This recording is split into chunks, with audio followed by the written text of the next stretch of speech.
Hello guys, welcome back to my YouTube channel yes chem study a way of success. मैं हूं आपका educator Shivam Mishra और यहां पे यूपी बोर्ड परीक्षा 2022 के लिए न्यू पैटर्न न्यू सिलेबस, जी हां, जो नया सिलेबस है 2022 का 30% कटौती करके उस पर आधारित यहां पे क्लासेस शुरू हो गई है।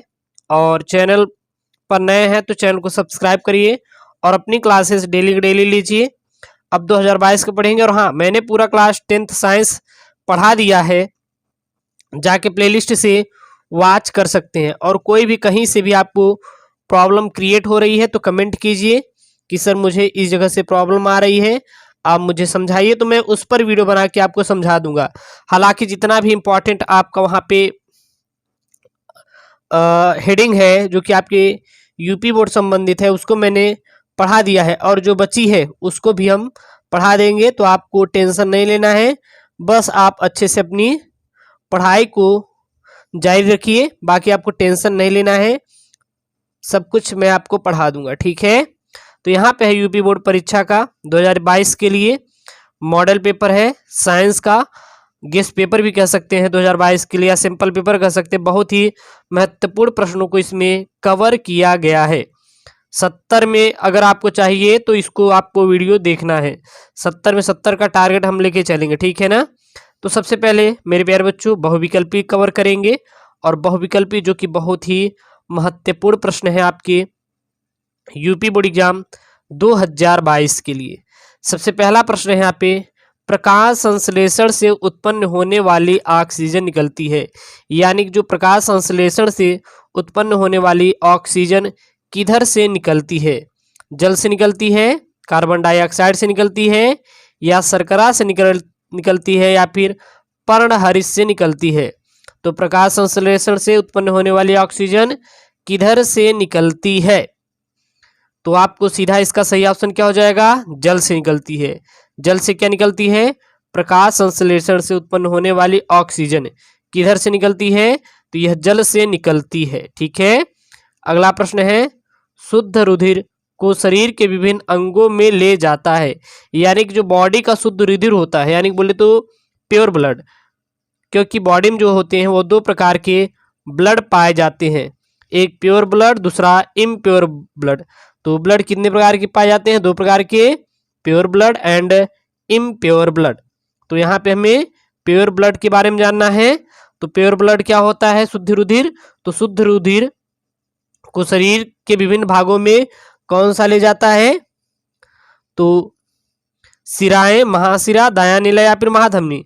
तो शुद्ध रुधिर को शरीर के विभिन्न अंगों में जो ले जाती है वो ले जाती है महाधमनी। जो महाधमनी है इसका कार्य होता है शुद्ध रुधिर को पूरे शरीर के विभिन्न भागों में ले जाना।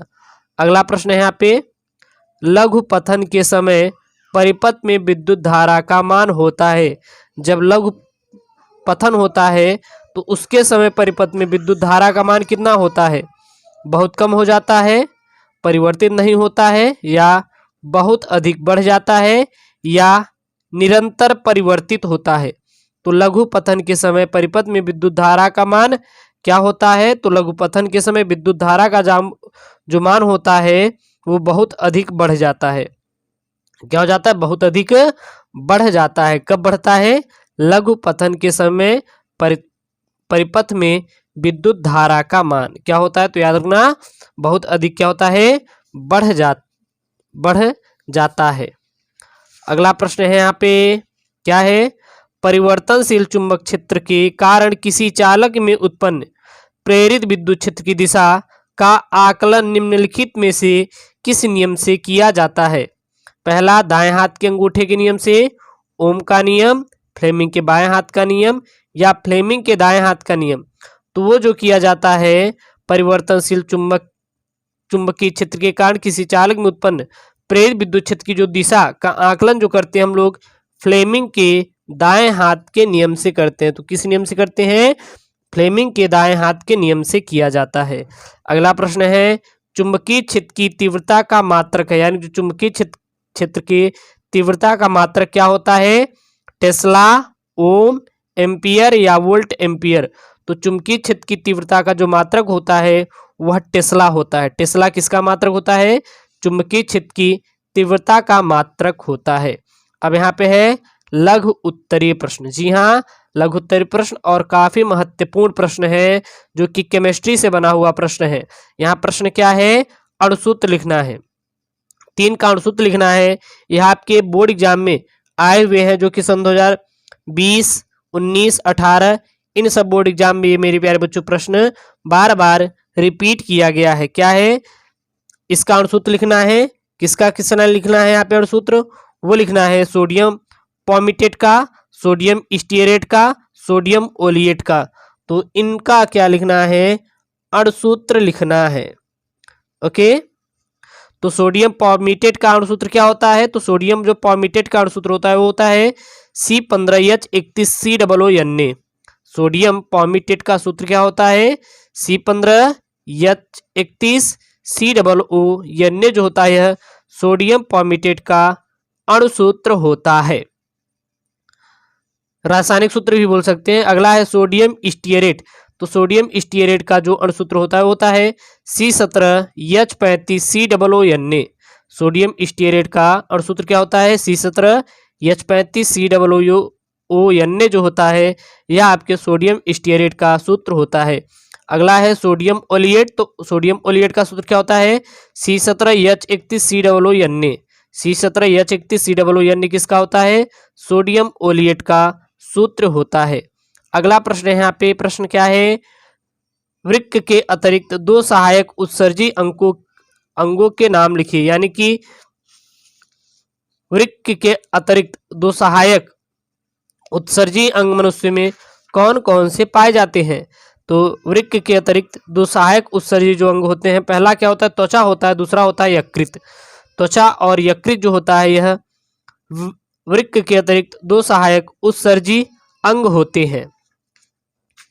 अगला प्रश्न है यहाँ पे, प्रश्न क्या है मेरे प्यारे बच्चों, शुद्ध लंबे कैपिटल टी एवं शुद्ध बौने स्मॉल टी पौधों के मध्य एक संकरण से प्रथम पीढ़ी F1 के वंशज किस प्रकार के प्राप्त होंगे। यानी शुद्ध लंबे कैपिटल टी एवं शुद्ध बौने स्मॉल टी पौधे के मध्य एक संकरण से प्रथम पीढ़ी F1 के जो वंशज होते हैं वो किस प्रकार प्राप्त होंगे।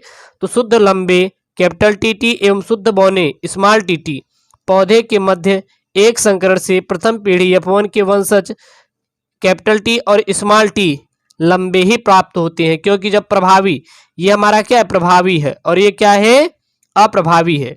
जब प्रभावी का अप्रभावी से संकरण कराया जाता है तो हमेशा प्रभावी के ही लक्षण दिखाई देते हैं, और अप्रभावी जो लक्षण होते हैं वो क्या रहते हैं, छिपे रहते हैं, याद रखना। अगला प्रश्न है, जीन विनिमय किस प्रकार के कोशिका विभाजन में होता है। जो जीन विनिमय होता है वह किस प्रकार के कोशिका विभाजन में होता है। तो जीन विनिमय का संबंध अर्धसूत्री विभाजन की प्रक्रिया से है। ये बायोलॉजी से रिलेटेड प्रश्न है, ठीक है ना। तो जीन विनिमय किस प्रकार के कोशिका विभाजन में होता है, जीन विनिमय का संबंध अर्धसूत्री विभाजन की प्रक्रिया से है। अब यहाँ पे है मेरे प्यारे बच्चों लघु उत्तरीय प्रश्न। लघु उत्तरीय प्रश्न काफी महत्वपूर्ण प्रश्न है। प्रश्न क्या है, एलिल से क्या तात्पर्य है, उदाहरण देकर समझाइए। यानी कि एलिल क्या होता है, उदाहरण देकर समझाना है। तो एलिल या एलिलोमार्क, एलिल या एलिलोमार्क बोला जाता है।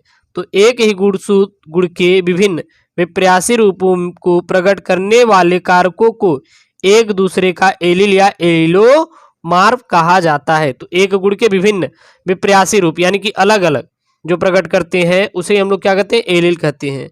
जैसे कि फूल के रंग के संबंध में लाल रंग व सफेद रंग एक दूसरे के एलिल है, लंबापन व बौनापन एक दूसरे के एलिल है, और बीजों की गोलाई गोल व झुर्रीदार बीज एक दूसरे क्या होते हैं, एलिल होते हैं। क्योंकि बीज है, एक ही है बीज, लेकिन उसमें 2 है। देखिए, एक गोलाई गोल है और झुर्रीदार, इसमें 2 गुण है, तो यह क्या है, इसका एलिल है। अगला प्रश्न है यहाँ पे, जैव विकास तथा वर्गीकरण का अध्ययन किस प्रकार परस्पर संबंधित है। तो जैव विकास के अध्ययन से पता चला कि पहले उत्पन्न जीवों का शरीर बाद में उत्पन्न जीवों के शरीर से किस प्रकार से भिन्न था, यह जैव विकास बताता है। देखिए वही है ना, उत्पन्न जीवों के शरीर से सरलतम है, अर्थात जीवों के शरीर में सरलता से जटिलता की तरफ विकास हुआ। यही आधार वर्गीकरण का भी है। जीवों को शरीर के डिजाइन के आधार पर ही उनको विभिन्न वर्गों में रखा गया है। अतः जैव विकास तथा वर्गीकरण का अध्ययन परस्पर संबंधित है। अगला प्रश्न है, दो प्रतिरोधों के मान क्रमशः 6 ओम एवं 3 ओम है। इनके संयोजन से बनने वाले अधिकतम एवं न्यूनतम प्रतिरोध की गणना कीजिए। तो अधिकतम प्रतिरोध के लिए श्रेणी क्रम में जोड़ना होगा। अतः तुल्य प्रतिरोध क्या हो जाएगा, R बराबर R1 प्लस R2, और R1 का मान कितना है 6 ओम और R2 का मान 3 ओम, तो 6 3 9 ओम। और न्यूनतम प्रतिरोध के लिए समांतर क्रम में जोड़ना होगा, अर्थात R1 का मान क्या हो जाएगा 6 ओम और R2 का मान क्या हो जाएगा 3 ओम। तो 1/R बराबर 1/R1 प्लस 1/R2, इसको करेंगे तो 3/6 आ जाएगा। अब इसको ऊपर R का मान चाहिए तो यही 6/3 हो जाएगा। इसको काट देंगे, 3 का 3, 3 दूनी 6 यानी 2 ओम, और यही क्या हो जाएगा आपका उत्तर। तो यह क्लास 10th विज्ञान का काफी इंपॉर्टेंट क्वेश्चन है जो कि आपके यूपी बोर्ड एग्जाम के लिए है। 70 में 70 आपको चाहिए, तो आप इसको जरूर पढ़ के जाएंगे। ऐसी वीडियो चाहिए तो चैनल को जरूर सब्सक्राइब करें। ओके दोस्तों, थैंक यू, जय हिंद।